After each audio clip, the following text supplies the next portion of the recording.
Andhra Pradesh liquor స్కామ్లో అసలు దొంగ ఎవరో సిట్టు నిన్న కోర్టుకైతే సమర్పించిన ఛార్జ్ షీట్లో బయట పెట్టడం జరిగింది. ఇప్పటి వరకు అందరూ మిథున్ రెడ్డి అరెస్టును మాత్రమే చూస్తున్నారు కానీ సిట్టు నిన్న కొంచెం సంచలన విషయాలను అయితే బయట పెట్టింది. మొత్తంగా మూల విరాట్ అంటే ఈ నిధులు మొత్తం అంతిమంగా చేరింది జగన్మోహన్ రెడ్డి దగ్గరికే. ఎంటైర్ ఈ లిక్కర్ స్కామ్ మొత్తంలో కూడా బిగ్ బాస్ గా ఉన్నటువంటి వ్యక్తి జగన్మోహన్ రెడ్డి. జగన్మోహన్ రెడ్డి మాస్టర్ మైండ్ తోనే ఈ లిక్కర్ స్కామ్ జరిగింది. దాని ముడుపులు మొత్తం కూడా ప్రతి నెల 50 నుంచి 60 కోట్ల రూపాయలు జగన్మోహన్ రెడ్డికి చేరినట్టుగా కొండ బద్దలు కొట్టినట్టుగా పోసగుచ్చిన వివరాలతో సహా నిన్న సిట్ అయితే ఆ ఛార్జ్ షీట్ అయితే ఇవ్వడం జరిగింది. ఇదే కోవలో జగన్మోహన్ రెడ్డి మాస్టర్ మైండ్ ను అమలు చేసినటువంటి మరొక mastermind MP Mithun Reddy. So Peddireddy Ramachandra Reddy కుమారుడైనటువంటి మిథున్ రెడ్డి ఈ ఎంటైర్ లిక్కర్ స్కామ్ ని తెర వెనక ఉండి నడిపించినటువంటి వ్యక్తి. తెర ముందు రాజ్ కసిరెడ్డి లాంటి వాళ్ళు ఉంటే తెర వెనక మిథున్ రెడ్డి వాళ్ళు ఉన్నారు. సో ఈ బ్రెయిన్ మొత్తం జగన్మోహన్ రెడ్డిదైనా దాన్ని ఇంప్లిమెంట్ చేసింది మాత్రం మిథున్ రెడ్డి. ఎవరి ద్వారా ఇంప్లిమెంట్ చేశాడంటే రాజ్ కసిరెడ్డి అండ్ కో ద్వారా ఇంప్లిమెంట్ చేశాడు. సో ఈ మొత్తం ఎంటైర్ ఈ లిక్కర్ స్కామ్ లింకులన్నిటినీ కూడా సిట్ అయితే పటాపంచులు చేసింది. దీంతో ఎంపీ మిథున్ రెడ్డికి ఆగస్టు 1 వరకు కూడా రిమాండ్ విధిస్తూ రాజమండ్రి సెంట్రల్ జైలుకి అయితే మిథున్ రెడ్డిని తరలించడం జరిగింది. మిథున్ రెడ్డి తరపు కూడా లాయర్లు బలంగా వాదించినప్పటికీ కూడా కోర్టు ఏమాత్రం కూడా వాటిని పరిగణలో తీసుకోలేదు. రీజన్ ఏంటంటే మనం ఆల్రెడీ మాట్లాడుకున్నాం. ఇప్పటికే హైకోర్టు మిథున్ రెడ్డిని కస్టడీలోకి తీసుకుని విచారించాలి, సాక్ష్యాధారాలు బలంగా ఉన్నాయి, ఇది దేశంలోనే అతిపెద్ద లిక్కర్ స్కామ్ గా పేరొందింది కాబట్టి ఖచ్చితంగా ఇలాంటి సమయంలో మిథున్ రెడ్డికి ఊరట కల్పించలేమని హైకోర్టు చెబితే సుప్రీంకోర్టులో సవాల్ చేస్తే సుప్రీంకోర్టు కూడా మొట్టికాయలు వేసింది. ఎట్టి ఈ విషయంలో మేము జోక్యం చేసుకోబోమని తేల్చి చెప్పింది. దీంతో తప్పని పరిస్థితుల్లో సిట్ ముందైతే హాజరయ్యారు. వాస్తవానికి అరెస్టు చేస్తారని ముందుగానే మనం ఊహాగానాల నేపథ్యంలో ముందుగానే చెప్పాము. ఎందుకంటే అన్ని దారులు మూసుకుపోయాయి. మిథున్ రెడ్డికి కింద ఏసీబీ కోర్టు దగ్గర మొదలు పెడితే సుప్రీంకోర్టు వరకు కూడా ఎక్కడా కూడా కనీస ఊరట కూడా లభించలేదు. దీంతో దాదాపుగా దారులన్నీ మూసుకుపోయాయి. అదే సమయంలో మిథున్ రెడ్డి పాత్ర పైన, ఆయన వ్యాఖ్యల పైన, ఆయన నడిపిన తతంగం పైన మొత్తం మీద కూడా ఒక స్పష్టమైన రిపోర్టుని సిట్ అయితే రెడీ చేసుకుంది. సో ఎంటైర్ లిక్కర్ స్కామ్ వెనక జగన్మోహన్ రెడ్డి ఉన్నట్టుగా బట్టబయలైంది. మాజీ ముఖ్యమంత్రి జగన్మోహన్ రెడ్డికే 3500 కోట్ల రూపాయల ముడుపులు చేరాయి. ఇందులో కొద్ది గొప్ప మిథున్ రెడ్డికి కానివ్వండి, రాజకసిరెడ్డికి కానివ్వండి, లేదా ఓఎస్డి కృష్ణమోహన్కి కానివ్వండి, లేదా ధనుంజయ రెడ్డికి కానివ్వండి, వీళ్ళందరికీ నామమాత్రపు వాటాలు చేరినప్పటికీ ఫైనల్ వాటా చేరింది మాత్రం జగన్మోహన్ రెడ్డికే. పైగా ఇందులో ఎవరెవరు ప్రధానంగా ఉన్నారు అంటే మిథున్ రెడ్డి, విజయసాయి రెడ్డి, గోవిందప్ప. ఎవరి గోవిందప్ప అంటే భారతీయ సిమెంట్స్ ఫ్యాక్టరీకి డైరెక్టర్ గా ఉన్నటువంటి వ్యక్తి. సో వీళ్ళ ముగ్గురు ఆధ్వర్యంలోనే, వీళ్ళ ముగ్గురు చేతుల మీద నుంచి తాడేపల్లి ప్యాలెస్ జగన్మోహన్ రెడ్డి కావచ్చు, జగన్మోహన్ రెడ్డి సతీమణి కావచ్చు, సో వారికి చేరిందని స్పష్టమైన ఆధారాలతో సిట్ అయితే రిపోర్ట్ బయటపెట్టింది. దీనికి సంబంధించిన వార్త ఒకటి వచ్చింది, ఒకసారి చూద్దాం. ముడుపులు మూల విరాట్కే ప్రతి నెల 50 నుంచి 60 కోట్ల రూపాయలు జగన్మోహన్ రెడ్డికి. సో రాజ్ కసిరెడ్డి ఆధ్వర్యంలో 3500 కోట్ల వరకు మద్యం కమిషన్ వసూళ్లు. కసిరెడ్డి నుంచి సాయిరెడ్డి, సాయిరెడ్డి నుంచి మిథున్ రెడ్డి, గోవిందప్పలకు వారి ద్వారా ముఖ్యమంత్రి జగన్ కు చేరవేత. సో ఫైనల్ గా జగన్మోహన్ రెడ్డికి డబ్బు చేరవేసేది 2 లేదా 3 మాత్రమే. మిథున్ రెడ్డి, విజయసాయి రెడ్డి, అలాగే గోవిందప్ప. వీళ్ళు ఫైనల్ గా వీళ్ళ ముగ్గురు చేతుల మీద నుంచి మాత్రమే ఈ మద్యం ముడుపులు అనేవి తాడేపల్లి ప్యాలెస్ లో జగన్మోహన్ రెడ్డి ఇంటికి చేరాయి. వాటిని జగన్మోహన్ రెడ్డి తీసుకునేవాడా, భారతీ రెడ్డి తీసుకునేవాడా అనేది తర్వాత తదుపరి విచారణలో, తదుపరి ఛార్జ్ షీట్ లో ఈ వివరాలన్నీ వస్తాయి. తర్వాత వాళ్ళ పేర్లు కూడా బయటకు వస్తాయి. మద్యం స్కామ్ ఛార్జ్ షీట్ లో బట్టబయలు చేసిన సిట్టు డిస్టిలరీల నుంచి తొలుత 12% కమిషన్ కు ఒప్పందం, తర్వాత 20% పెంపు, మాట వినకపోతే బెదిరింపు. సో జగన్మోహన్ రెడ్డి గెలిచిన వెంటనే హైదరాబాద్ లో ఈ మద్యానికి సంబంధించిన ఎవరైతే ఈ డిస్టిలరీలు ఉన్నాయో వీళ్ళందరితో ఒక మీటింగ్ పెట్టి ఇక నుంచి ప్రభుత్వమే మద్యం అమ్మబోతుంది, సో ఈ ధరకు మీరు అమ్మాలి, అందులో వచ్చిన కమిషన్లో ఇంత మాకు ఇవ్వాలని చెప్పి ముందే ఒక నిర్ణయానికి రావటం జరిగింది. సో మొదటగా 12% కమిషన్ అన్నారు. బహుశా కమిషన్ చాలేదని ఫీల్ అయ్యారేమో. తర్వాత దాన్ని 20% పెంచారు. అంటే 100 రూపాయల మద్యం అమ్మితే అందులో 20 రూపాయలు జగన్మోహన్ రెడ్డికి ఇచ్చేయాలా. అర్థమైందా మీకు? సో అలాగే 20% పెంచారు. ఎవరైనా సరే మరి 20% అంటే మాకు వచ్చేది ఏముంటుంది ఇందులో అని ఎవరైనా ఫీల్ అయితే వాళ్ళని బెదిరించేవాళ్ళు. సో ఈ మొత్తం కూడా సిట్ బట్టబయలు చేసింది. ముడుపుల మళ్లింపుకు రకరకాల పద్ధతులు, డిస్టిలరీ ఖాతాల నుంచి బంగారం వ్యాపారులకు బదిలీ, ఆ తర్వాత బంగారం కొన్నట్టుగా జీఎస్టీ ఇన్వాయిస్ల సృష్టి, నిందితులకు బంగారం రూపంలో కమిషన్. చూసారా జగన్మోహన్ రెడ్డి మాస్టర్ మైండ్.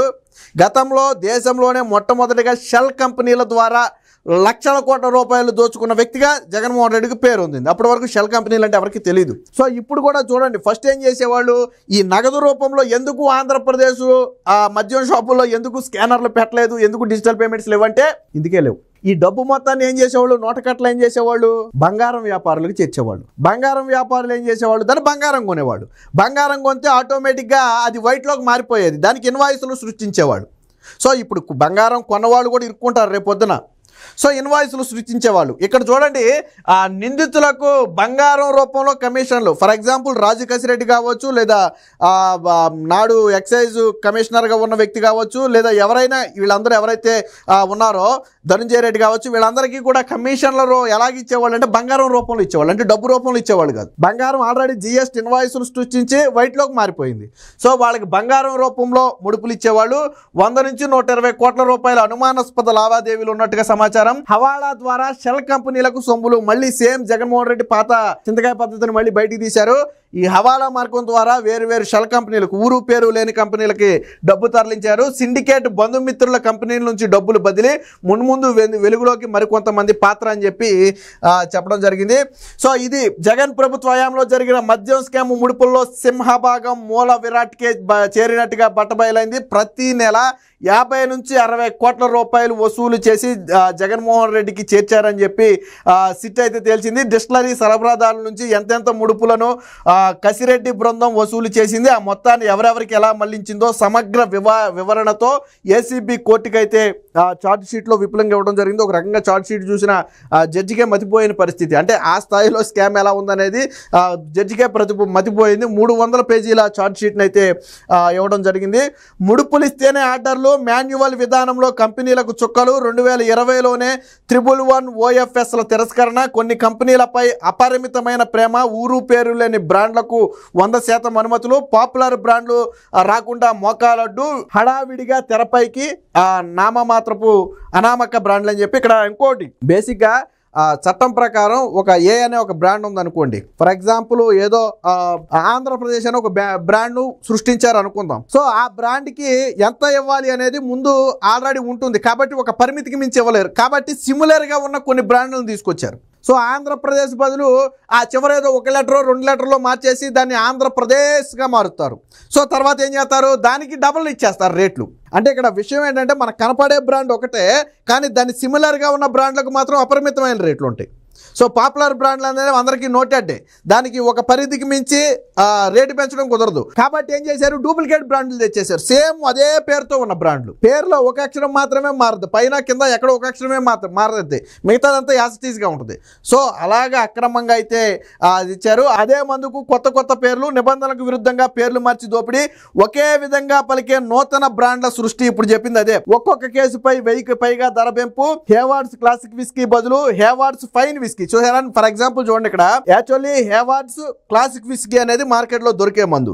దీనికి సిమిలర్గా ఏం చేశారు, హేవార్డ్ ఫైన్ విస్కీ, ఫైన్ అనేది మాశారు, క్లాసిక్ ప్లేయర్లో ఫైన్ అని పెట్టి దీనికి అపరిమితమైన ధర పెంచేశారు. ఫస్ట్ దానికి పెంచడం కుదరదు, కానీ రెండో దానికి పెంచవచ్చు. దాని పేరుతోనే వచ్చిన ఒక డూప్లికేట్ బ్రాండ్కి పెంచవచ్చు. ఇలాగా 1 కాదు 2 కాదు, మొత్తంగా 3500 కోట్ల రూపాయలు అయితే దోసేశారు. So ring master Mithun Reddy liquor సిండికేట్ను నడిపింది ఆయనే, దందాలో కర్త కర్మ క్రియ మొత్తం కూడా ఎంపీనేనని చెప్పా. జగన్మోహన్ రెడ్డి మాస్టర్ మైండ్ను అమలు చేసిన వ్యక్తి మిథున్ రెడ్డి. విచారణలో ఏమాత్రం సహకరించలేదు, పైగా తప్పుదారి పట్టించే ప్రయత్నం. ఎంపీ కొనుసన్నంలోనే షెల్ కంపెనీల ఏర్పాట్లు, నగదు మళ్లింపు ఆయన ఆధ్వర్యంలోనే, సిండికేట్ నుంచి PLR ప్రాజెక్టుకు సొమ్ము, నాటి సీఎంకు చేరిన నిధులు లెక్క తేలాల్సిందే. రిమాండ్ రిపోర్ట్లో కీలక అంశాలు, కస్టడీకి వినతి, జైలుకు మిథున్ రెడ్డి ఆగస్టు 1 వరకు రిమాండ్ అని ఒక వార్త అయితే వచ్చింది. దీనికి సంబంధించిన మరొక వార్త కూడా వచ్చింది, ఒకసారి చూద్దాం. బిగ్ బాస్ జగనే, మద్యం కుంభకోణంలో అంతిమ లబ్ధిదారు ఆయనే, వైకాపా ముఠాను తెర వెనక నడిపింది మాజీ ముఖ్యమంత్రి జగన్మోహన్ రెడ్డి. బయటకు వచ్చి అది కాదు ఆయన నిజరూపం, ఇదే ఆయన నిజరూపం. ఏంటి నిజరూపం అంటే, వేల కోట్ల రూపాయలు ఎలా దోచుకోవాలి. దరిద్రం ఏంటంటే ప్రజలను చంపి వాళ్ళ ఆరోగ్యాన్ని పాడు చేసి దోచుకోవటం. సరే, ఏ భూమిలో దోచుకున్నాడు లేకపోతే ఏ ఆస్తులో దోచుకున్నాడంటే అది వేరు, కాసేపు పక్కన పెడదాం. ప్రజల ప్రాణాలను పణంగా పెట్టి దోచుకున్నాడు. పైగా ఏం చెప్పాడు ఎన్నికల్లో, ఏం చెప్పాడు జగన్మోహన్ రెడ్డి గతంలో? మద్యపాన నిషేధం దశల వారీగా అన్నాడు. నాసిరకం బ్రాండ్లు తీసుకొచ్చి మద్యం పేరుతో విషం అమ్మి ప్రజలను చంపేసి వాళ్ళ రక్తంతో డబ్బు సంపాదించాడు జగన్మోహన్ రెడ్డి. అందుకనే చెప్పే జగన్మోహన్ రెడ్డి నిజరూపం ఇది. ఆయన నిజరూపం ఇది కాదు. ఆయన బయటకు వచ్చినవే చిరునవ్వు కాదు ఆయన నిజరూపం. ఇది ఆయన నిజరూపం. 5 ఏళ్లలో మొత్తం 3,500 కోట్లకు పైమాటే రాజు కసిరెడ్డి నుంచి మిథున్ రెడ్డి, విజయసాయి రెడ్డి, గోవిందప్ప బాలాజీలకు, ఆ ముగ్గురు నుంచి జగన్కు చేరవేత. ముడుపుల సొత్తులో 200 నుంచి 300 కోట్ల రూపాయలు ఎన్నికల్లో ఖర్చు. ధనుంజయ రెడ్డి, కృష్ణమోహన్ రావుకు కూడా ముడుపుల సొత్తు, భారీ మొత్తంలో సొమ్ము దుబాయ్కి తరలింపు. సిట్ ప్రాథమిక అభియోగ పత్రంలో వెల్లడి. ఇక్కడ చూడండి, ఆ ముడుపుల సొత్తులో ఇదే లిక్కర్ స్కామ్కు సంబంధించిన డబ్బుల నుంచి ఒక 200 నుంచి 300 కోట్ల రూపాయలు జగన్మోహన్ రెడ్డి మొన్న ఎన్నికల్లో గెలవడం కోసం ఖర్చు పెట్టాడు. ఆల్రెడీ ఇదే పేరుతో ఏదో స్పై అని ఒక సినిమాను, ఇంకోటి ఏదో ఒక సినిమా, 2-3 సినిమాలు కూడా ఇదే మద్యం సొమ్ముతో తీశారు. అంటే దీన్ని ఏ విధంగా వైట్గా మార్చాలో ఆ విధంగా మార్చే ప్రయత్నం. ఒక పక్క బంగారం, ఒక పక్క సినిమాలు, మరో పక్క షెల్ కంపెనీలకు తరలింపు, ఇంకో పక్క దుబాయ్కి తరలింపు. ఈ రకంగా మద్యం సొమ్ము మొత్తాన్ని కూడా వైట్ చేసే ప్రయత్నం అయితే చేశారు. సో దీనికి సంబంధించి వైకాపా హయాంలో జరిగిన వేల కోట్ల మద్యం కుంభకోణంలో అంతిమ లబ్ధిదారు నాటి సీఎం జగనేనని స్పష్టమైంది. మద్యం సరఫరాల కంపెనీలు డిస్టిలరీ నుంచి కొల్లగొట్టిన ముడుపుల సొత్తు చివరిగా జగన్కే చేరింది. నిన్నటి వరకు చెప్పాం, ఎవరా బిగ్ బాస్, ఎవరా బిగ్ బాస్, ఎవరా బిగ్ బాస్ అని నిన్నటి వరకు అన్నాం కదా. ఎందుకంటే సిట్ రివీల్ చేయకుండా మనం చెప్పలేము ఆ మాట. సో ఈరోజు సిట్ రివీల్ చేసింది. ఎవరు ఆ బిగ్ బాస్ అంటే జగన్మోహన్ రెడ్డి బిగ్ బాస్. మిథున్ రెడ్డికి ఆగస్టు వరకు రిమాండ్ అయితే విధించారు. సో వాస్తవానికి మిథున్ రెడ్డి ఏదో గొంతెమ్మ కోరికలు కూడా కోరటం జరిగింది జైల్లో. బట్ న్యాయవాది దేనికి కూడా స్పందించినట్టుగా కనపడలేదు. ఏది ఏమైనా మొత్తంగా ఎంటైర్ ఈ లిక్కర్ స్కామ్లో బిగ్ బాస్ జగనే. తాడేపల్లి ప్యాలెస్కే ఈ లిక్కర్ సొమ్ము మొత్తం కూడా చేరింది. మద్యం పేరుతో విషం అమ్మి ప్రజల ప్రాణాలు తీసి ఆ సొమ్ము మొత్తాన్ని కూడా జగన్మోహన్ రెడ్డి తాడేపల్లి ప్యాలెస్లో దాచాడు. ఈ విషయాన్ని సిట్టు చాలా స్పష్టంగా చెప్పింది. మొత్తంగా జగన్మోహన్ రెడ్డి అవినీతి నిజ భాగోతం. అంటే ఎందుకంటే ఆయన ముఖ్యమంత్రి కాకముందే 43,000 కోట్ల రూపాయలు దోచుకున్నాడు తండ్రి ముఖ్యమంత్రిగా ఉంటేనే. మరి జగనే ముఖ్యమంత్రి అయితే దోచుకోడా? ఇది మనం మాట్లాడుకునేది కేవలం ఒక మద్యంలో మాత్రమే, ఒక మద్యం గురించి మాత్రమే మాట్లాడుతున్నాం మనం. ఇలాంటి కుంభకోణాలు ఎన్ని జరుగుంటాయి, ఎన్ని లక్షల కోట్లు జగన్మోహన్ రెడ్డి దోచుంటాడు.